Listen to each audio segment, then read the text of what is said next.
Hello friends, ഇന്നലെയായിരുന്നു നമ്മുടെ ദളപതി വിജയ് നായകനായ ജനനായകൻ സിനിമയുടെ ഓഡിയോ ലോഞ്ച് മലേഷ്യ വെച്ച് നടന്നത്. കണ്ട ജനസമുദ്രമായിരുന്നു ഫ്രണ്ട്സ്. നമുക്ക് ഇവിടെ കിട്ടുന്നതിനെക്കാട്ടിലും കൂടുതൽ ജനങ്ങൾ അവിടെ വന്നായിരുന്നെന്ന് തോന്നുന്നു.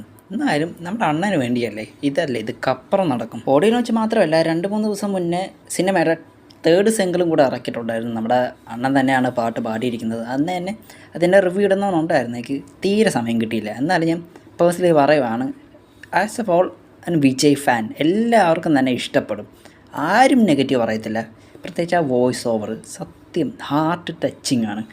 വിജയ് ഫാനായി ആർക്കും തന്നെ നെഗറ്റീവ് പറയാൻ പറ്റത്തില്ല. പിന്നെ ഒരിക്കലും നെഗറ്റീവ് അല്ല, പക്ഷേ എനിക്ക് ബലമായ സംശയം എനിക്ക് തോന്നി തുടങ്ങി നമ്മുടെ ബാലയുടെ സിനിമയുടെ റീമേക്ക് തന്നെയാണോ എന്ന്. അതിലേക്ക് തന്നെ പോകുന്നില്ല. പക്ഷേ ഓഡിയോ ലോഞ്ച് വെച്ച് നമുക്കെല്ലാവർക്കും തന്നെ വിഷമം തരുന്ന ഒരു കാര്യം അണ്ണൻ്റെ വായിൽ നിന്ന് തന്നെ എല്ലാവരും കേട്ട് കടൈസി ഫിലിം ശരിക്കും ഞാൻ തകർന്നു. ഇതുവരെ ഞാൻ വിശ്വസിച്ചുകൊണ്ടിരിക്കുമായിരുന്നു അണ്ണൻ്റെ അവസാന പടവിത ആയിരിക്കല്ലേ എന്ന് ഞാൻ ശരിക്കും പറഞ്ഞാൽ പ്രാർത്ഥിക്കുമായിരുന്നു. പക്ഷെ അണ്ണൻ്റെ വായന തന്നെ വീണപ്പോൾ ഞാൻ തകർന്നു ശരിക്കും. ഇനി പടം ഈ വരുന്ന ജനുവരി മാസമാണ് പൊങ്കൽ റിലീസായിട്ട് ഇറക്കാൻ പോകുന്നത്. ഓഡിയോ ലോഞ്ചെല്ലാം കഴിഞ്ഞ സ്ഥിതിക്ക് ഇനി ടീസറും ട്രെയിലറും ബാക്കിയുള്ള കാര്യങ്ങളൊക്കെ ടബേ എന്ന് പറഞ്ഞവർ പുറത്തിറക്കും.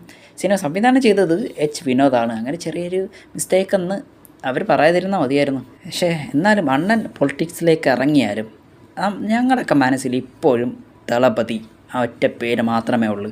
ഞങ്ങളുടെയൊക്കെ അണ്ണൻ